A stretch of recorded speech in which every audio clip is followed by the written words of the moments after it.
And now the last game of the high school reunion tournament. The contestants consisted of Maggie Brown, Caleb Richmond, Hannah Necritz. Maggie did a bow and arrow shot. After thanking Johnny Gilbert, my and Balak's instruction was, and welcome back to the last of 9 quarterfinal games in our high school reunion tournament. We've had such a wonderful time welcoming back the season 35 teen tournament contestants, and today we are reintroduced to our final 3 alumni, Hannah, Caleb, and Maggie. Good luck to all 3 of you. Let's start finding out which one of you will clinch our last spot in the semifinals as we take a look at these categories. There's not a single reunion category this time. French Lit 1000. A look at the works of this writer, including L'État Moderne, a monthly review she found with Sartre in 1945. Just because this is around the time Le Petit Prince was published, I was going to guess that author. The answer was, who is Simone de Beauvoir? Some other French woman I need to keep track of. Not just for Jeopardy, for my French learning hobby too. By the way, I just looked up who wrote Le Petit Prince. It was Antoine de Saint-Exupéry. Now I know if he's ever asked about. A 1915 article says this modern type of woman, her hair, newly coiled, exposed, her neck. The answer is, what is a flapper? 1915. The answer is, what is a flapper? I usually think of flappers being for the 1920s. In mythology, this twin sister of Apollo is a goddess of the hunts. The answer is, who is Artemis? I didn't know Apollo had a twin. So Apollo and Artemis. Apollo is the sun god and Artemis is the moon goddess. Crushed a paper into a ball, loses a D, and needs walk through water up to the knees. Hannah Buzzard answered, what is Wade? Weighted end. My mom unfortunately told her, no, too much time. Maggie Buzzard answered, what is weight and wad? Which was also incorrect, unfortunately bringing her down to the red at negative $800. Plenty of game to get back on the plus side. Then Caleb Buzzard answered, what is wadded and weighted? Which is correct. He got both daily doubles. Caleb got all 3 of the daily doubles. Caleb got the first daily double. He wagered 5,018 and the question was obvious. Civil War generals issued a lot of general orders. This man is number 9 of April 1865 sent the Army of Northern Virginia home. Who is Robert E. Lee?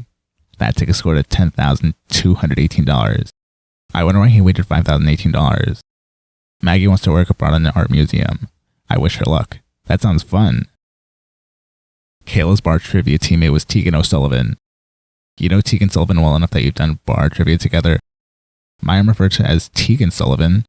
Caleb answered, yeah, so since the last time we filmed the 2018 teen tournament and the 2019 teen tournament, we've gotten really close, some of us, but I haven't met a lot of the 2019 contestants in person. Now, Tegan O'Sullivan and I both go to university in Washington, D.C.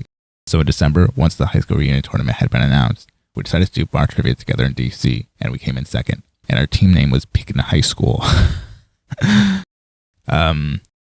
Judging by your wager, I don't think you have, Caleb. Caleb was so well spoken that I wonder if he rehearsed what he was going to say before taping. Oh my god, I'm the complete opposite, because I have, everything he said right in front of me, and I still fumbled. Since he mentioned the 2018 teen tournament, I thought that would have been why he wagered 5,018 of the daily double to 10,218 meeting October 2nd, 2018. His games aired in November 2018, and they were taped in August. Maybe he got the call in May 2018 or something, hence the 5,018. Hannah graduates this spring and plans to start a master's program in aesthetics and robotics. After hearing her talk, she sounds like a cartoon journalist, and yes, that's supposed to be a compliment because I find that awesome. History 400, a dive into the 20 active years of this party, including 32 days of riding high during the William Henry Harrison presidency. The answer was, what is the Whig Party, which came up in the final Jeopardy round on Matt Emodio's 23rd game and on Ryan Long's 14th game. The contestants tonight were really struggling to answer in the sports category. Best ball, casual water, closed face, and the absolute worst, shank. Caleb buzzed and answered, what's water polo, which is incorrect. Then when no one else buzzed in, he selected in the sports category.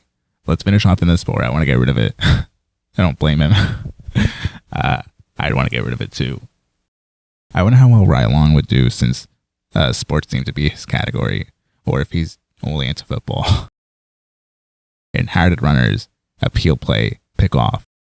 Mayim laughed as she was reading the question. After no one buzzed in, Mayim laughed and said, that's baseball, we kind of covered them all. Caleb said, the internet's going to love that. Caleb ended single Jeopardy winning $12,418.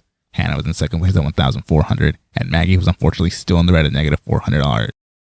Plenty of time to turn that around.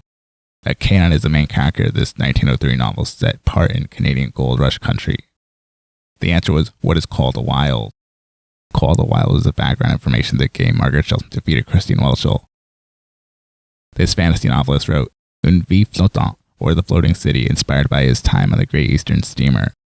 Caleb buzzed and answered, who is Belle, which he said in a French accent. I love it. I wonder why he didn't answer Simon de Beauvoir in a French accent, though. As part of reparations after World War I, Germany provided to the U.S. one of these, the LZ-126. Hannah buzzed and answered, what is a submarine, which is incorrect. Maggie buzzed and answered, what is a U-boat, which was my guess, and it was also incorrect, taking her further down to the red at negative $2,000. It was a Zeppelin. Led Zeppelin? Caleb got the first daily double, wagered $10,018, got it right, and went to $30,836. Why are you doing this to us, Caleb? Mayim said, that'll bring you to $30,836, select again. I wonder if she took more than one try to say that. In the territory, the Uru Eyu Wow Wow people of the Amazon battle. Okay, that threw me off. I'll just play the clip. I'll just say it. In the territory, the Uru Eyu Wow Wow people of the Amazon battled this process, the mass clearing of trees by humans. The answer was what is deforestation. I just wanted to say Uru Eyu Wow Wow from the French. This word, referring to commotion or uproar, sounds like there's laughing at the end of it. The answer was a brouhaha. I thought it was Spanish. Pig Latin and a word for nothing are the source of this 5-letter word meaning to reject. After Hannah buzzed and answered, what is ixnay? Mayim told her, S-yay. Hannah giggled and the audience laughed. Caleb got the second daily double in Double Jeopardy. Mayim asked, what multiple of 18 are you going to figure into your wager? He risked $10,018 again. Unfortunately answered wrong and went down to $21,618. This might be the most money lost on a daily double since Matt Amodio risked $15,000 in his 21st game. Maggie's still in the red and Double Jeopardy's almost over. This two-word subtitle followed Red and Fearless on 2 #1 albums in 2021.